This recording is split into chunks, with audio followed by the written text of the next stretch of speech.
What's up, everybody? Welcome back to Wealth Not Wait. I'm your host, as always, Joseph Coizza, and today on this episode of Financial Friday, we are talking about how you have to handle your finances in a pandemic. We're currently in a big kind of pandemic, that's what they're calling it, kind of situation, so I want to talk to you on how to go through things because I know this could be a very scary time, and I know a lot of people are freaking out. First, I want you guys to make sure you like, comment, and subscribe. It lets me know you appreciate what I'm doing and that I'm helping, so I'm going to continue going down that route and trying to help people as best as I can. So the first thing you have to do is remember that this is not the end of the world. Even though people are rushing out and buying all the toilet paper, it's not a horrible situation in that you need to buy every little thing that you have to do. You have to take a deep breath, calm down, and keep a good mindset. That's the important thing, is keep a good mindset. When anything, your mindset is your greatest asset. Speaking of assets, you have to continue investing if you're currently investing, which if you're out of debt and you have an emergency fund, you should be doing. Continuing to invest the way you should, i.e. a value investing or into index funds, and especially because now the market is going down to record type lows in this amidst everybody's flipping out, nobody, companies can't get stuff. So of course companies are being affected, so that's why the market is going down. It's going to go back up. Again, not immediately, but it looks like around May, my initial kind of like estimate, not saying it is, not saying I'm predicting anything. I'm just being like, well, maybe around May. I'm giving an example. Around then, it would start to build back up. It's not going to be immediate, but there's going to be a probably sizable boom and then some continued growth as we get out of the effects of this. So long term, which you should be thinking long term as an investor, you are going to be making money, especially if you invest in an index fund like the S&P 500 or the Dow Jones or smaller index funds based off things like that.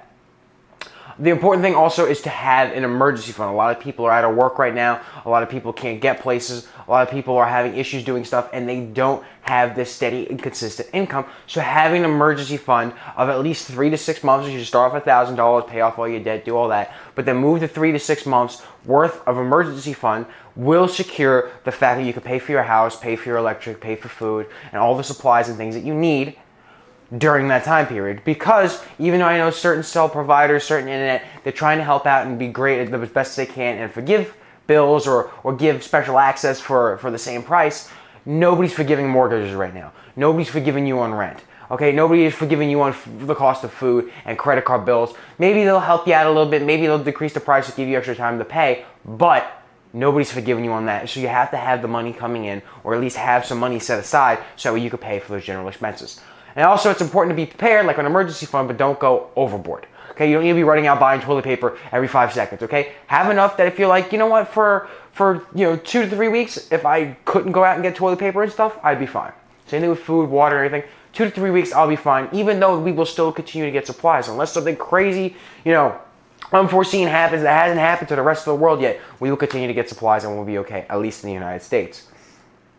It's also important to check on people, especially the elderly, the sick, people who are already sick, people respiratory, small children. Even if you're not going and physically talking to them, don't lose your humanity.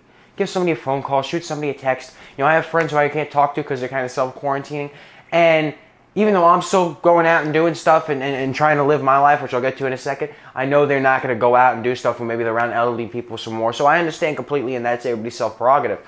But don't lose contact with them. Text people, call people, keep in contact with your loved ones, and continue talking to people. Relationships shouldn't fail because of this. Okay, friendships shouldn't fail because of this. Family shouldn't fail because of this. Continue checking on people and having that humanity. Like I mentioned before, continue to live your life. I'm not saying go out and go party every weekend, but if you go to church, they have things like drive-up mass. You stay in your car, you drive up, you turn to a certain channel, and you hear the priest or the bishop or whoever talk. If you're a religious person in your area offers that, you could do that without having to interact and contact everybody, all waving to each other in your car. You're still self-quarantined, but you're out and you're still living. If you need to get supplies, don't sit there and be afraid and be a hermit. Go get the supplies you need. I understand, maybe you're door dashing or having Postmates or there's other services bring things to you, and that's fine. But if you're like, hey, I got to get supplies, it's like 12 o'clock at night. I need this right now. Don't sit there and be like, well, screw it, I can't leave the house. Be like, all right, I'll run to Walmart, I'll go real quick. I won't maybe push and touch and hug everybody, but I'll go and interact and live my life. If you're still able to go to work, especially now. A lot of people are out of work. I'm still going to work, I'm 100% still going to go to work. I need the money. Even though I have emergency funds and things set up, I don't want to just cut off my income for no reason. Still continue to live your life. And there's also a saying that they say that millionaires are made in recessions. People get rich from recessions, unfortunately, and that's different from profiting from a pandemic, which is, say, buying a whole bunch of hand sanitizer and selling it to a family for exuberant amounts of price. If you have something that is worth value, if you're like, I am a person who goes out and delivers water, or right now I'm an Uber Eats person, you're not going to go out and, say, charge more or try and profit from this pandemic, but continue doing what you're doing, and that can lay the seeds and the groundwork to help you financially later. Like, say, when the hurricane in Florida happened, Hurricane Irma, the restaurants still had power. We still had power. We were able to open up. Fortunately, a lot of other restaurants weren't. So we had a lot of business for that. We weren't price gouging. We weren't changing prices. We were just open when other people weren't, because we were able to do so. By doing that, that laid the seeds and the groundwork, and that helped our business significantly for quite a few months. So doing what you do best, but not taking advantage of people, just continue doing your part to help, and doing what you do best could lay good groundwork for your business, your finances, your skills, whatever. It could help you later on in the future. Not even to mention the fact that you are helping so many other people, and the fact that you're helping other people and assisting during a crisis. But like I said, don't be price gouging and taking advantage of people, because then you're a piece of shit. So there's that. And then you also be aware of the victim tax. The victim tax, which I've actually put in my book, Build Wealth Not Wait, check out for more. The victim tax is people who say, oh my God, I don't have any toilet paper, I don't have toilet paper, I don't have toilet paper. And somebody goes, hey, guess what, I got a case of toilet paper for you. And they're like, oh great, well, you sell it to me? Yeah, for 3-4 times the price. And they'll be like, oh, I'm in such a bind, okay, I'll buy it. Because you're a victim, you didn't be prepared, you weren't set up, you didn't think rationally, and in that moment you're like, oh my God, I need toilet paper, I need it, and you're willing to pay whatever you need for it, and that ends up fucking you over. Instead of saying, hey, you know what, tomorrow I'll go to the store early in the morning and I'll get my toilet paper, I'll get the roll that I need, you know, or sitting there being like, okay, maybe that won't be enough, but I might not buy it from this guy because he's charging me 4 or 5 times the price. I'm spending $100 on toilet paper.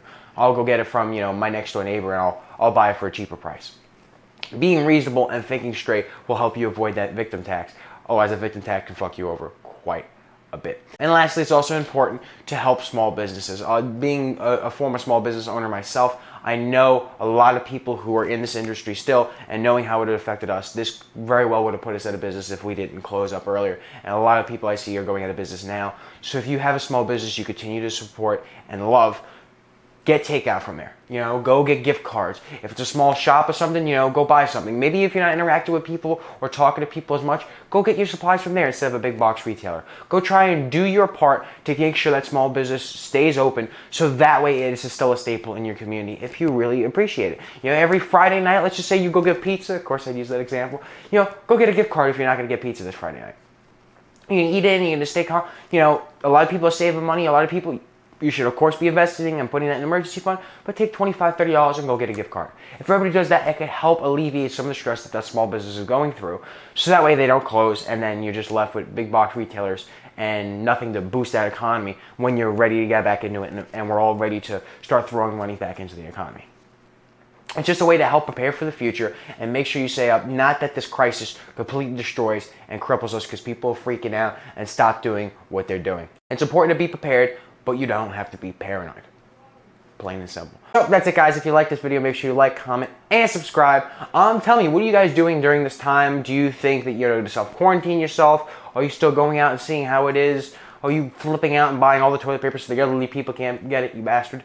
You know, is that what you're doing? But whatever you're doing for this kind of situation, let me know in the comments below, and maybe I'll talk about it and help spread those tips and tricks to help people get through this difficult situation. So that'll be it, and I'll see you guys next time. Peace.